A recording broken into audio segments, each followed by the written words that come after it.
स्वागत है एक बार फिर से आपका हमारे यूट्यूब चैनल MPIC कैंपस पर। और हम पढ़ रहे थे वर्ग 3 के लिए मैथ्स, और 2 दिन इंतज़ार के बाद आज एक बार फिर हाजिर हैं। हम क्वेश्चन नंबर 42 तक क्वेश्चन कर चुके थे। आज हम क्वेश्चन नंबर 43 से स्टार्ट कर रहे हैं। ठीक है, तो क्वेश्चन नंबर 43 है, एक गांव में 3/5 लोग पढ़े लिखे हैं जिनकी संख्या 90 है, तो गांव में कितने लोग अशिक्षित हैं, मतलब अनपढ़ कितने हैं, ये हमको बताना है। तो हम देखें, जैसे मैं ऐसे मान लूँ कि मान लो कुल व्यक्ति x हैं, x मान के सॉल्व करूँ पहले मैं। मान लो कुल व्यक्ति x हैं, तो x का 3/5 भाग पढ़े लिखे हैं, और 3/5 भाग की संख्या दी कितनी है, 90। तो यहाँ से यदि मैं x निकालूँ, 3 से 90 काट दूँ, 3 3 9 0, तो x की वैल्यू कितनी आ जाएगी, 30 पंजे 150। यानी गांव में कुल व्यक्ति 150 हैं, 3/5 पढ़े लिखे हैं और जिनकी संख्या 90 दी है। तो 3/5 का मान 90 दिया है, तो यहाँ से x की वैल्यू 150 आ गई, मतलब कुल व्यक्ति 150 हैं। अब 150 में से हमें ये बताना है कि अशिक्षित कितने हैं। तो आप ये बताओ अशिक्षित कितने हैं, तो ये कहोगे कि शिक्षित हैं 90। 150 में से 90 शिक्षित हैं, तो अशिक्षित कितने रह गए, 60। एक तरीका तो ये है कैसे हम अशिक्षित व्यक्तियों की संख्या निकाल सकते हैं। 150 में से पढ़े लिखे 90 हैं, तो अनपढ़ कितने बचे, 60। हम ऐसे भी कर सकते हैं, जैसे 3/5 का मतलब ये है कि इसमें 3/5 का मतलब ये है कि टोटल यदि 5 है, कुल यदि 5 है, तो शिक्षित कितने हैं, 3। पढ़े लिखे कितने हैं, 3। शिक्षित हैं 3, तो फिर अनपढ़ कितने रह गए या अशिक्षित कितने रह गए। तो आप कह सकते हो कि 5 में से 3 शिक्षित, मतलब 2 अशिक्षित हैं, 2 अशिक्षित हैं। अब शिक्षित की संख्या 90 दी है, मतलब 3 की वैल्यू 90 दी है। 3 की वैल्यू कितनी है, 90। तो 1 की वैल्यू कितनी होगी, 3 एकम 3, 3 3 9 0, 1 की वैल्यू 30 होगी। और 1 की वैल्यू 30 है, हमको 2 की वैल्यू लानी है, अशिक्षित कितने हैं, तो 2 की वैल्यू क्या होगी, 30 दूनी 60। 1 की वैल्यू 30 तो 2 की वैल्यू 60। तब भी हम इस प्रश्न का आंसर सॉल्व कर सकते हैं। ठीक है, बात करें क्वेश्चन नंबर 44 की।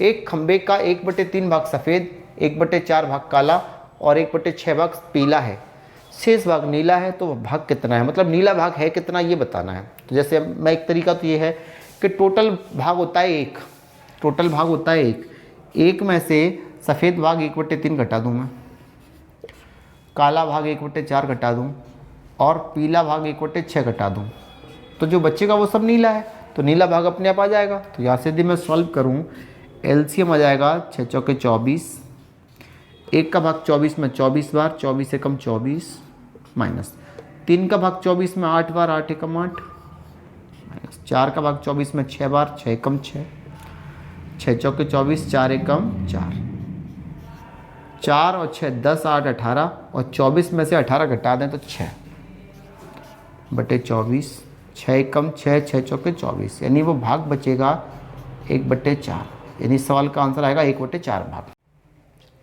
अगला क्वेश्चन है क्वेश्चन नंबर 45। एक खंबे का 1/4 भाग काला, 1/3 भाग नीला, 1/3 भाग पीला और शेष भाग सफ़ेद है। यदि सफ़ेद भाग की लंबाई 20 मीटर हो तो पूरे खंबे की लंबाई कितनी है।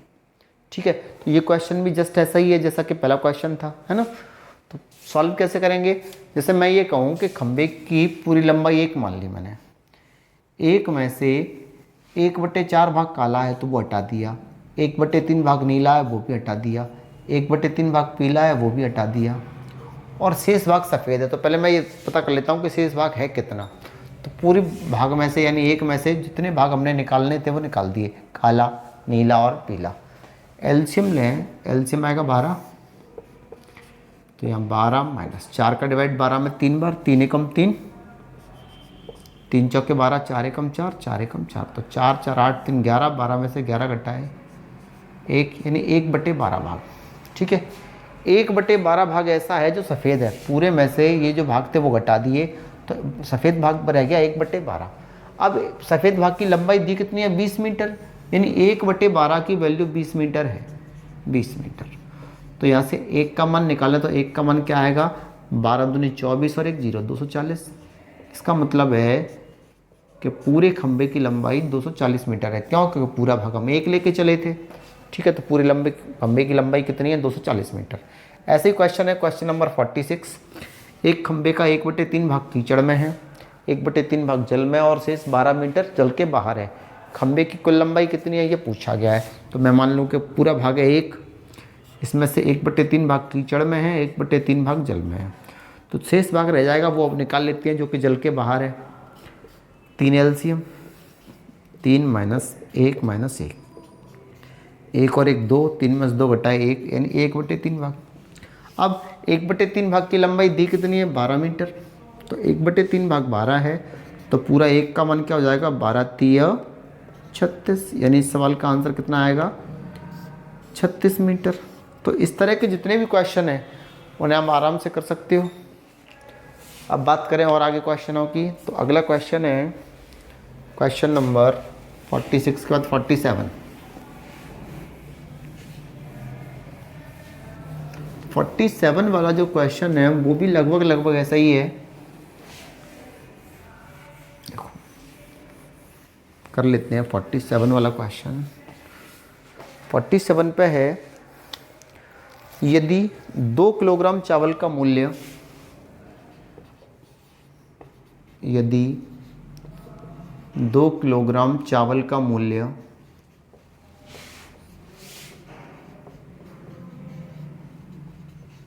मूल्य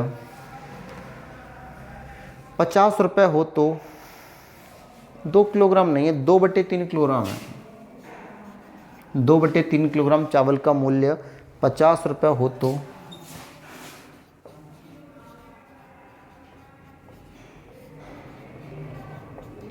तो 1 किलोग्राम चावल का मूल्य बताइए।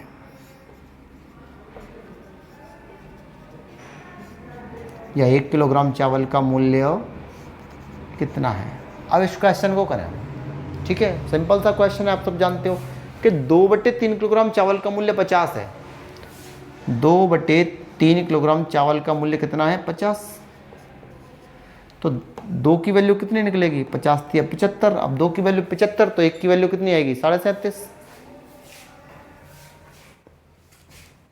सॉल्व करें, मान लो 1 किलोग्राम का मान निकालना है, सॉरी 150 आता ही है, 50 थी है 150 और अपॉन में क्या जाएगा 2, तो क्या आएगा 2 7 14 2 5 10, 75 रुपये।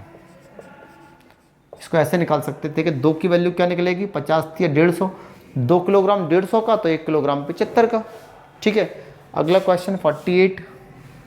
48 क्वेश्चन कैसा है, 3 रुपये 20 पैसे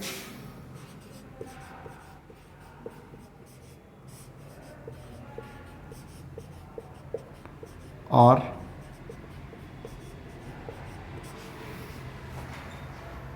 5 रुपये को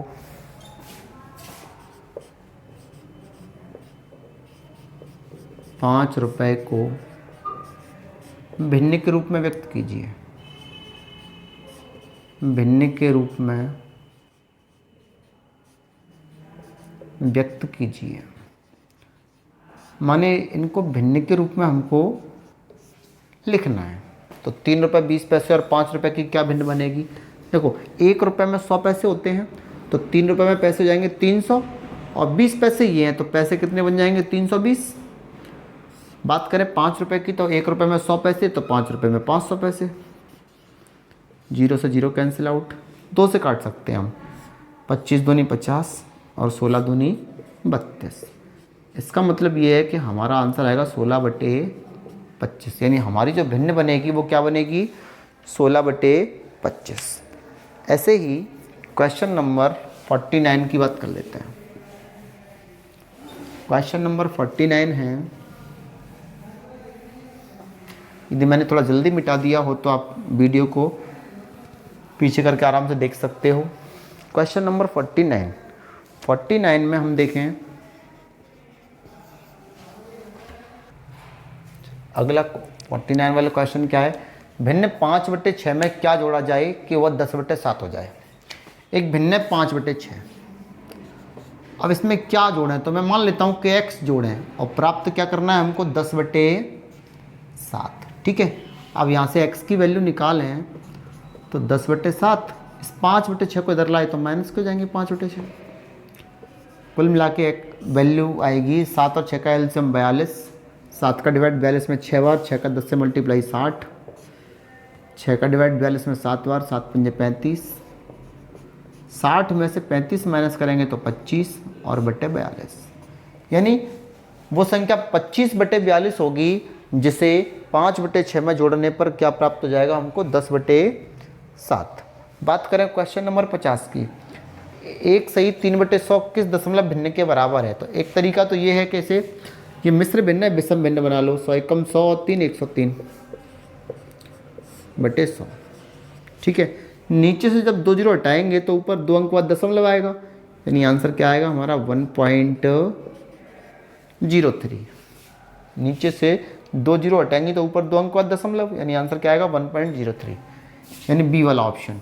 हम ऐसे भी कर सकते थे कि एक सही 3/100 को 1 + 3/100 लिख सकते हैं। क्यों? क्योंकि इन दोनों को जोड़ेंगे तो यही आएगा, तो जाएगा 1 + 3/100 का मतलब नीचे से 2 जीरो हटाएंगे ऊपर 2 अंक बाद दशमलव, तो 1 अंक और चाहिए तो 0.0 लगा लो और ये पॉइंट आ जाएगा। तो इन दोनों को जोड़ के क्या आएगा 1.03। चाहे ऐसे कर लो चाहे ऐसे कर लो। अगला क्वेश्चन है क्वेश्चन नंबर 51, 3/5 तथा 7/3 के व्युत्क्रमों का योग है। तो सबसे पहले तो हमें ये पता होना चाहिए कि किसी भिन्न का व्युत्क्रम क्या होता है, कैसे निकालते हैं। जैसे मुझे 3/5 का व्युत्क्रम निकालना है, मतलब रेसिप्रोकल निकालना है, या मैं कहूँ मल्टीप्लिकेटिव इन्वर्स निकालना है ना, तो या प्रतिलोम निकालना है। तो कैसे निकालते हैं, 3/5 को पलट दो 5/3, यानी x/y है और व्युत्क्रम निकालना है तो उसे y/x कर दो। 7/3 है तो क्या हो जाएगा 3/7, और योग पूछा है तो दोनों को जोड़ लो।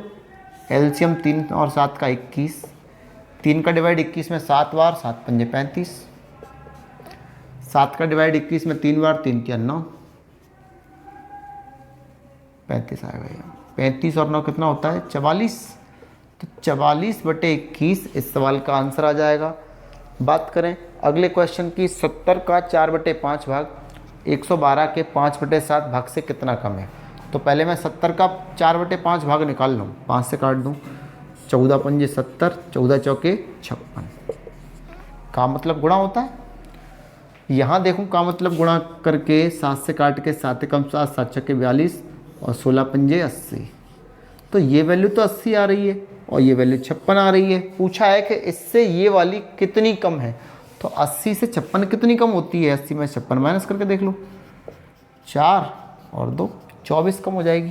तो 24 इस सवाल का आंसर आ जाएगा।